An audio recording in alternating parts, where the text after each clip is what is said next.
আজ শুনবো গৌতম বুদ্ধের জীবনের কিছু ঘটনা।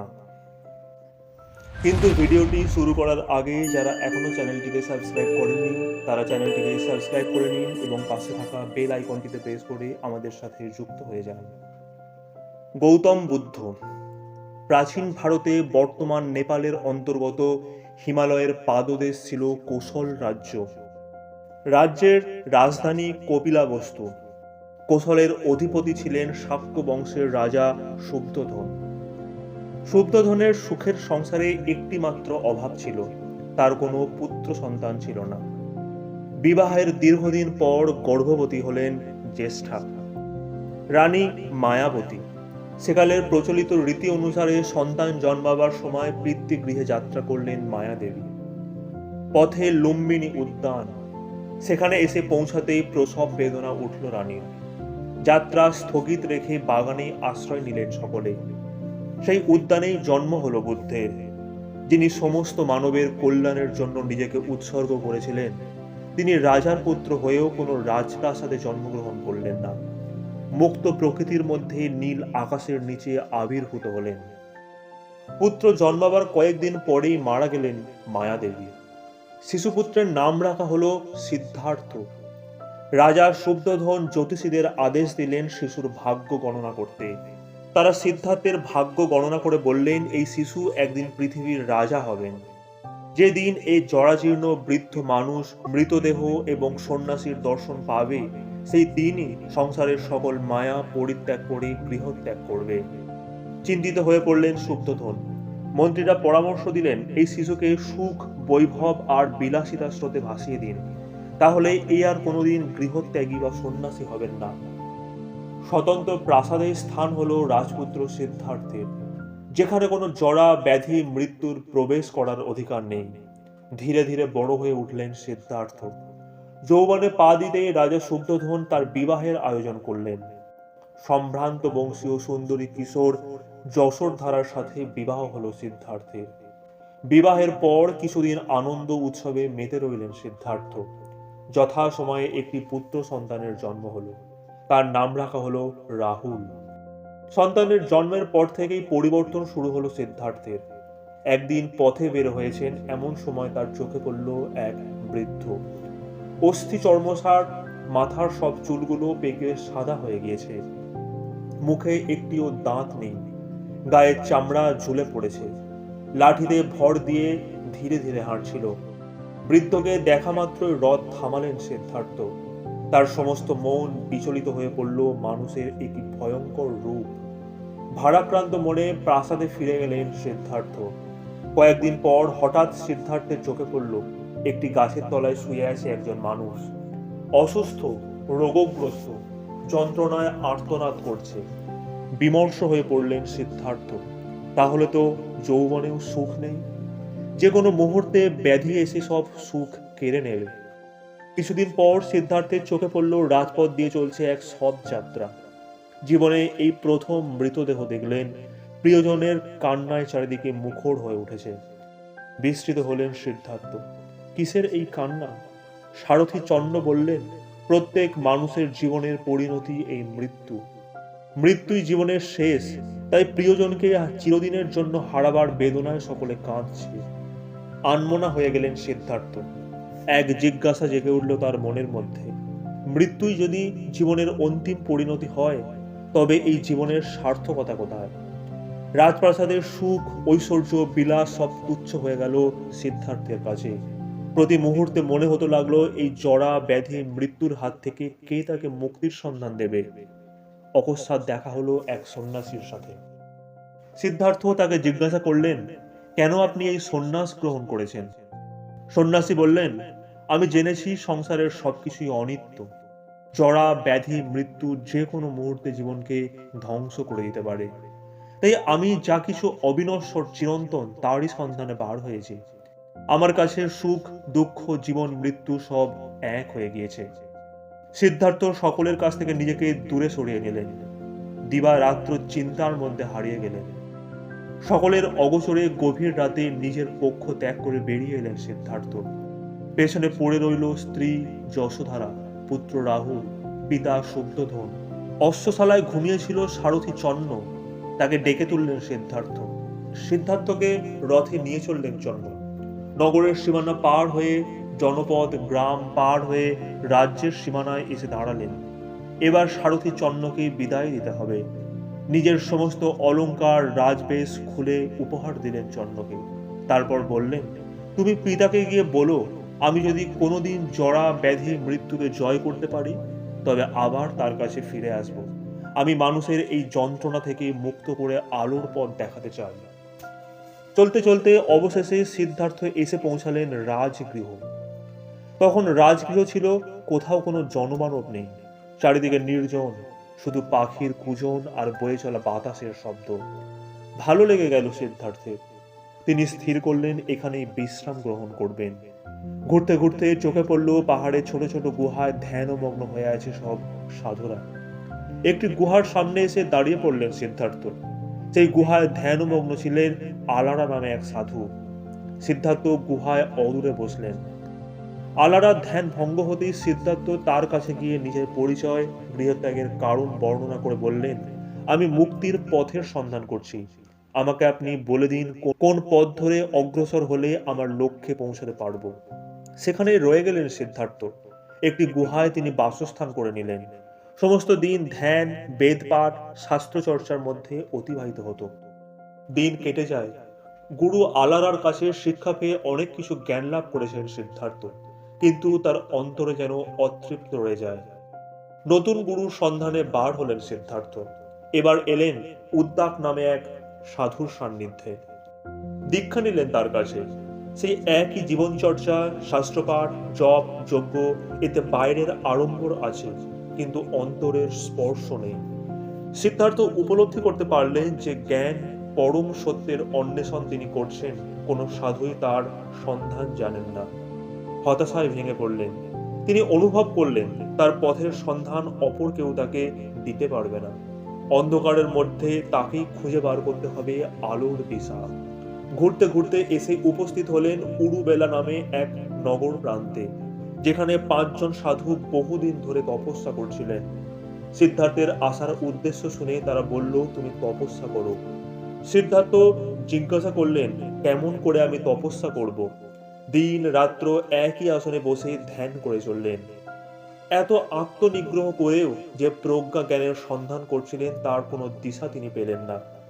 মনে হলো যাকে তিনি উপলব্ধি করতে চাইছেন সে পরম সত্য যেন ধরা দিতে গিয়েও দূরে সরে যাচ্ছে। সিদ্ধার্থ স্থির করলেন আর আত্মনিগ্রহের পথে তিনি অগ্রসর হবেন না। কাছেই এক গ্রামে ছিল এক মেয়ে, তার নাম সুজাতা। ধর্মপ্রাণা, ভক্তিমতী। প্রতি বছর সে মনের কামনা পূরণের আশায় বৃক্ষ দেবতার কাছে পূজা দিত। প্রতি বছর যে বৃক্ষের তলায় সুজাতা পূজা দিত, সিদ্ধার্থ স্নান সেরে অর্ধমৃত অবস্থায় সেই বৃক্ষের তলায় এসে বসেছিলেন। সুজাতা দাসী পূর্ণাকে নিয়ে বৃক্ষতলায় এসে সিদ্ধার্থকে দেখে বিস্মিত হলেন। সুজাতা সিদ্ধার্থের সামনে নতজানু হয়ে তাকে পায়েস প্রদান করলেন। সিদ্ধার্থের মনে হলো এও যেন ঈশ্বরের অভিপ্রেত। তিনি পায়েস গ্রহণ করে খাওয়া মাত্র সমস্ত শরীরে এক শক্তি অনুভব করলেন। প্রাণ শক্তিতে উজ্জীবিত হয়ে উঠল তার দেহ মন। সিদ্ধার্থ এবার সেই গাছের নিচেই ধ্যানে বসলেন। দিন কেটে গেল, সন্ধ্যা হলো। ধীরে ধীরে পার্থিব জগৎ মুছে গেল তার সামনে থেকে। এক অনির্বচনীয় অনুভূতি, প্রজ্ঞা, জ্ঞান ধীরে ধীরে জেগে ওঠে তার মধ্যে। তিনি অনুভব করলেন জন্ম মৃত্যুর এক চিরন্তন আবর্তন। সমস্ত বিশ্ব জুড়ে রয়েছে এক অসীম অনন্ত শূন্যতা। তার মাঝে তিনি একা জেগে রয়েছেন। তারই মধ্যে সহসা জেগে ওঠে লোভ, কামনা, বাসনা, প্রলোভন, যা যুগ যুগ ধরে মানুষকে চালিত করেছে। তারা কি এত সহজে নিজেদের অধিকার ত্যাগ করতে চায়? ধীরে ধীরে পার্থিব চেতনার জগৎ থেকে তিনি উত্তরণ করলেন পরম প্রজ্ঞার জগতে। দেহ ধারণ অর্থাৎ জন্ম থেকে মুক্তির মধ্যেই মানুষ সকল পার্থিব জগতের দুঃখ কষ্ট থেকে উদ্ধার পেতে পারে। এই পরম মুক্তির নাম নির্বাণ। এই পরম জ্ঞান উপলব্ধির মধ্যে দিয়ে যুবরাজ সিদ্ধার্থ হয়ে উঠলেন মহাজ্ঞানী বুদ্ধ। সেই সময় সেই পথ দিয়ে যাচ্ছিলেন 2 জন বণিক। তাদের দৃষ্টি পড়ল বুদ্ধের দিকে। দেখা মাত্রই মুগ্ধ বিস্ময়ে অভিভূত হয়ে গেল তারা। তারা বুদ্ধের পায়ের কাছে বসে পড়ল। প্রভু, আপনি আমাদের সব পাপ তাপ দূর করে আমাদের শিষ্য করে নিন। বুদ্ধ দ্বিধাগ্রস্ত হয়ে পড়লেন। তারা অন্তঃস্থিত উপলব্ধিকে কি করে মানুষ গ্রহণ করতে পারবে? দীর্ঘক্ষণ চিন্তা করার পর মনে হলো তার এই সাধনা তো মানুষের মঙ্গলের জন্য, তাদের মুক্তির জন্য। তিনি তো শুধু নিজের নির্বাণের জন্যই তপস্যা করেননি। বুদ্ধ স্থির করলেন সর্বপ্রথম তিনি তার উপদেশ প্রদান করবেন সেই 5 সন্ন্যাসীর কাছে, যারা তার গুরু। তাকে উপহাস করে অন্যত্র চলে গেছে। তিনি 2 বণিককে আশীর্বাদ করে তাদের বিদায় দিয়ে সেই নিরঞ্জনা নদী তীরস্থ গাছটিকে প্রণাম করে এগিয়ে চলেছেন। যে বৃক্ষের তলায় তিনি বোধ লাভ করেছিলেন, সেই বৃক্ষের নাম হলো বোধি বৃক্ষ। যুগ যুগ মানুষ যার বেদিমূল শ্রদ্ধা নিবেদন করে চলেছে। বুদ্ধ চলতে চলতে এসে পৌঁছালেন সেই 5 সাধুর কাছে। তারা সকলেই কঠোর সাধনায় নিমগ্ন হয়েছে। বুদ্ধকে দেখা মাত্রই তারা বিস্ময়ে অভিভূত হয়ে পড়ল। বুদ্ধ তাদের সামনে গিয়ে বললেন, তোমরা এই আত্মনিগ্রহের পথ ত্যাগ করো। এই কৃচ্ছ সাধনাও যেমন প্রজ্ঞালাভের পথের প্রতিবন্ধক, তেমনি ভোগ সুখ বিলাসের মধ্যেও সত্যকে জানা যায় না। ধীরে ধীরে 5 জন সাধুর মন থেকে সব সংশয় দূর হয়ে গেল। তারা উপলব্ধি করলো তথাগত বুদ্ধই তাদের জীবনে আলোর দিশারি হয়ে এসেছেন। বুদ্ধ তাদের একে একে ধর্মের উপদেশ দিতে লাগলেন। তার উপদেশ শোনাবার পর 5 জন সাধু বলল, আপনি আমাদের দীক্ষা দিন, আজ থেকে আমরা আপনার শিষ্য হব।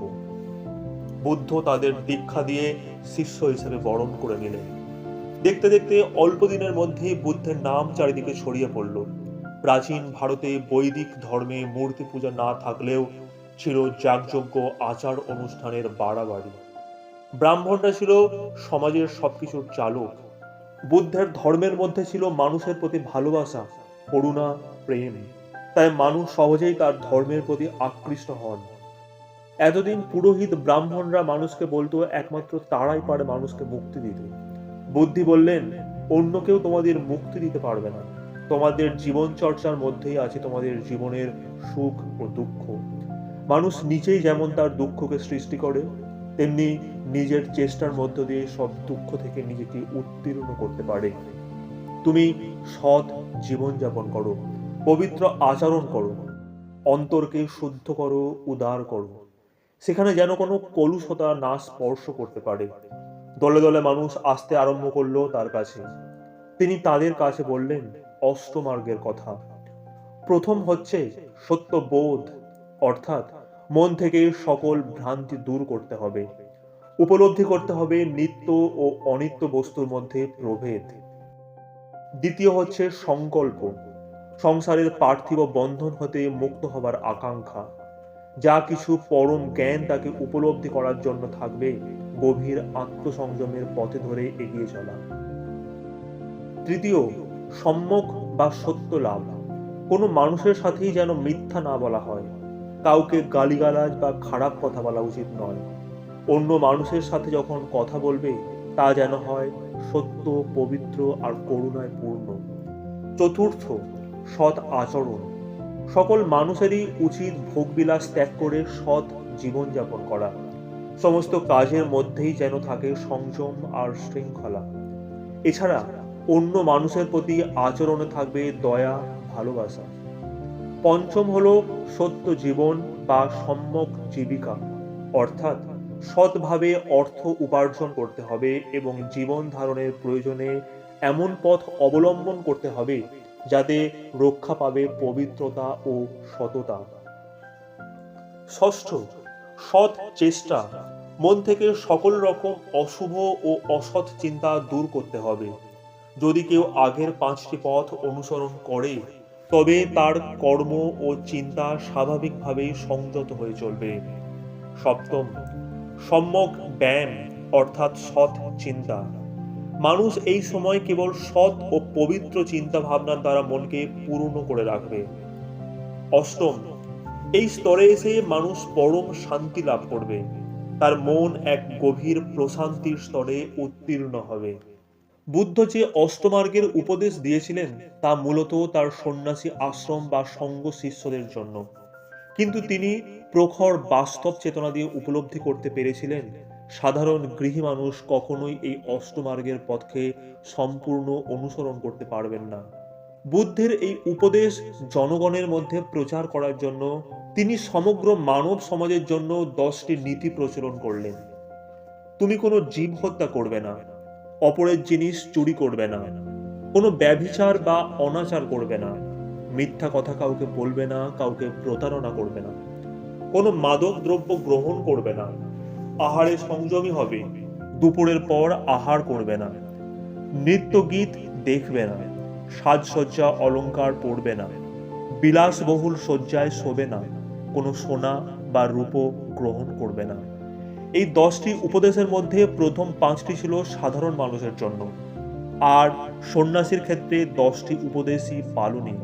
বুদ্ধের এই উপদেশ জনগণের মধ্যে প্রচার করার জন্য তার 60 জন বিশিষ্ট শিষ্য চারিদিকে ছড়িয়ে পড়ল। এবার বুদ্ধ তার কয়েকজন শিষ্যকে নিয়ে রওনা হলেন গয়ার পথে। বুদ্ধের শিষ্যের সংখ্যা ক্রমশই বৃদ্ধি পাচ্ছিল। তিনি বুঝতে পারছিলেন বিরাট সংখ্যক এই গৃহত্যাগী সন্ন্যাসীর জন্য প্রয়োজন সংঘের, যেখানে তারা জীবন চর্চার সাথে ধর্ম চর্চা করবেন, সৎ পবিত্র জীবনের আদর্শ গ্রহণ করবেন। শুরু হলো সংঘ প্রতিষ্ঠার কাজ। সেই সময় একদিন যখন বুদ্ধ শিষ্যদের উপদেশ দিচ্ছিলেন, কপিলাবস্তু থেকে এক দূত এসে মহারাজ শুদ্ধোধনের একটি পত্র দিল বুদ্ধকে। বুদ্ধ তার কয়েকজন শিষ্যকে নিয়ে রওনা হলেন কপিলাবস্তুর পথে। মহারাজ শুদ্ধোধনের মনে ক্ষীণ আশা জেগে ওঠে, হয়তো পুত্র তার রাজ্যের ভার গ্রহণ করবে। বুদ্ধ নগরে প্রবেশ করতেই বৃদ্ধ পিতা ছুটে গেলেন তার কাছে। কিন্তু তিনি কাকে দেখলেন? পরনে পীত বস্ত্র, একদিকে কাঁধ অনাবৃত, মস্তক মুন্ডন, হাতে ভিক্ষাপাত্র। তিনি ভিক্ষাপাত্র হতে নগরের মানুষের কাছে ভিক্ষা চাইছেন।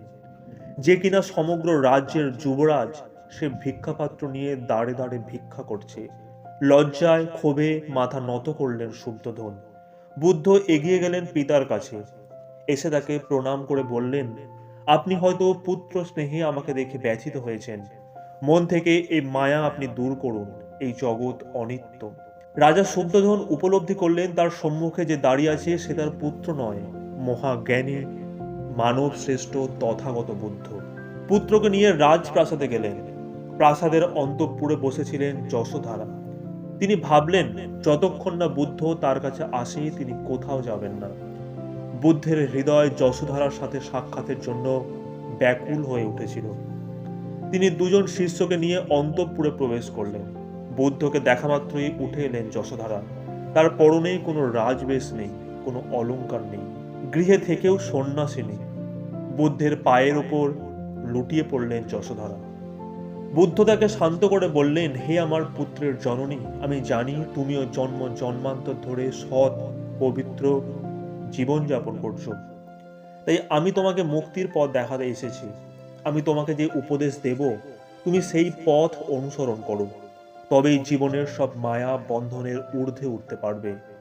আর সেখানে অপেক্ষা করলেন না বুদ্ধ। পরদিন বুদ্ধ নগরে বেরিয়েছেন ভিক্ষাপাত্র হাতে। এমন সময় প্রাসাদের অলিন্দে দাঁড়িয়ে যশোধারা তার পুত্র রাহুলকে বললেন, ওই যে দিব্যকান্তি পুরুষ পথ ধরে চলেছেন, উনি তোমার পিতা। যাও, ওর কাছ থেকে গিয়ে তোমার উত্তরাধিকার চেয়ে নাও। পুত্র রাহুল গিয়ে দাঁড়ালেন বুদ্ধের সামনে। তাকে প্রণাম করে বলল, আমি তোমার পুত্র, তুমি আমাকে আমার উত্তরাধিকার দাও। এবার এলেন তার ভাই আনন্দ। আনন্দ প্রজাপতির পুত্র। তিনি বুদ্ধের শিষ্যত্ব গ্রহণ করলেন। সকলকে নিয়ে বুদ্ধ কপিলাবস্তু ত্যাগ করে এলেন শ্রাবন্তী নগরে। এখানে তার থাকবার জন্য অনাথ পিণ্ডক নামে এক ধনী বণিক জেত বনে এক মঠ নির্মাণ করে দিলেন। একদিন কপিলাবস্তু থেকে মহা প্রজাপতির দূত এলো বুদ্ধের কাছে। তারা সংসার জীবন ত্যাগ করে সন্ন্যাস গ্রহণ করে সঙ্গে আশ্রয় নিতে চান। তার সাথে যশোধারা ও আরো অনেকেই সন্ন্যাস গ্রহণ করতে চায়, কিন্তু বুদ্ধ নারীদের সন্ন্যাস গ্রহণকে মেনে নিতে পারলেন না। তিনি মাতা মহাপ্রজাপিতার অনুরোধ ফিরিয়ে দিলেন। আনন্দ ছিলেন বুদ্ধের প্রধান শিষ্য। আনন্দের অনুরোধে বুদ্ধ বললেন, বেশ, তাহলে তাদের সঙ্গে প্রবেশ করার অনুমতি দিলাম, তবে সঙ্গের নিয়ম ছাড়াও আরো 8টি নিয়ম তাদের মেনে চলতে হবে। বুদ্ধ অনুমতি দিলেন। নারীদের এই সঙ্গে প্রবেশ করার বিষয়টিকে কোনোদিনই অন্তর থেকে সমর্থন করতে পারেননি।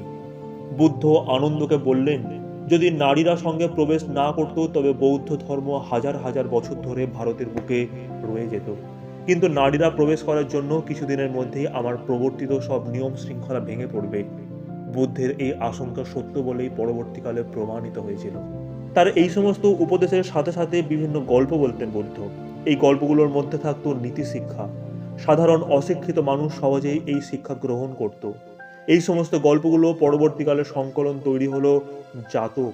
বৌদ্ধদের বিশ্বাস, প্রাচীনকালে ভগবান বুদ্ধ অসংখ্যবার জন্মগ্রহণ করেছিলেন, কখনো মানুষ, কখনো পশু পাখি। প্রত্যেক জন্মেই তিনি কিছু পুণ্য কাজ করেছিলেন। এই ধারাবাহিক পুণ্য সঞ্চয়ের মধ্য দিয়ে তিনি অবশেষে বুদ্ধত্ব লাভ করেছেন। বুদ্ধের প্রতিটি উপদেশ ছিল সরল। তার উপদেশের উৎস ছিল হৃদয়। তিনি কোনো সংস্কারে বিশ্বাস করতেন না। তার শিক্ষার মূল নীতি ছিল নারী পুরুষের সকলেরই আধ্যাত্মিক জ্ঞান অর্জনের সমান অধিকার আছে। সেই যুগে পুরোহিত ব্রাহ্মণ সম্প্রদায়ের মানুষের মধ্যে যে ভেদরেখা সৃষ্টি করেছিল, তিনি সকল মানুষের জন্য। শুধু উপদেশ দিয়েই কখনো তিনি নিজেকে নিবৃত্ত রাখতেন না। জগতের মঙ্গলের জন্য তিনি নিজের প্রাণ পর্যন্ত উৎসর্গ করে দিতে চেয়েছিলেন। তিনি বলতেন, পশু বলি হচ্ছে অন্যতম কুসংস্কার। ব্রাহ্মণদের বাক্য অনুসারে যদি পশু বলি কল্যাণকর হয়, তবে তো মানুষ বলি আরো বেশি কল্যাণকর। বুদ্ধ বলেছেন, আচার অনুষ্ঠান যাগ যজ্ঞ অর্থহীন জগতে একটি মাত্র আদর্শ আছে। অন্তরে সব মোহকে বিসর্জন দাও, তবেই তোমার অন্তরের অজ্ঞানতার মেঘ মুছে গিয়ে সূর্যালোক প্রকাশিত হবে। তুমি নিজেকে নিঃস্বার্থ করো। বৌদ্ধ ধর্ম সমগ্র ভারতবর্ষে বিপুলতার প্রসার লাভ করেছিল। এর পেছনে দুটি কারণ ছিল: বৌদ্ধ ধর্মের সহজ সরলতা, দ্বিতীয়ত মানুষের প্রতি ভালোবাসা। বুদ্ধ তার সমস্ত জীবন ধরে মানুষকে ভালোবাসার শিক্ষা দিয়েছেন। এই ভালোবাসা শুধু মানুষের জন্য নয়, সমস্ত প্রাণীর জন্য। তিনি প্রথম সমস্ত পশু কীট পতঙ্গকে অবধি করুণা প্রদর্শন করতে উপদেশ দিয়েছেন। এই দয়া, ক্ষমা, করুণাই বুদ্ধের শ্রেষ্ঠ দান। তিনি ঈশ্বরে বিশ্বাস করতেন না। তার শিক্ষা ছিল ঈশ্বর বলে কিছু নেই। ঈশ্বর সম্বন্ধে সেই যুগে প্রচলিত সব ধারাকেই তিনি অস্বীকার করেছিলেন। বুদ্ধ এক জায়গায় বেশি দিন থাকতেন না।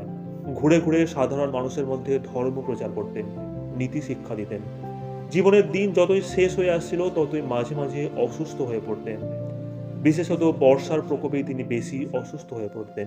জীবনের অন্তিম পর্বে বুদ্ধ যখন 80 বছরে পা দিয়েছেন, বুদ্ধ তার কয়েকজন শিষ্য নিয়ে এলেন হিরণ্যবতী নদী তীরে কুশীনগরে। ঘুরতে ঘুরতে এসে দাঁড়ালেন এক শালবনের নিচে। আনন্দ গাছের নিচে বিছানা পেতে দিলেন। সামান্য কয়েকজন শিষ্য সেখানে দাঁড়িয়েছিলেন। তারা সকলেই উপলব্ধি করতে পারছিলেন ভগবান তথাগত এবার তাদের ত্যাগ করে যাবেন। এবার আনন্দকে ডাকলেন বুদ্ধ। বললেন, আমি যখন থাকবো না, আমার উপদেশ মতো চলবে। আমার উপদেশই তোমার পথ নির্দেশ করবে। বুদ্ধদেব তার কোনো উপদেশ লিপিবদ্ধ করে যাননি।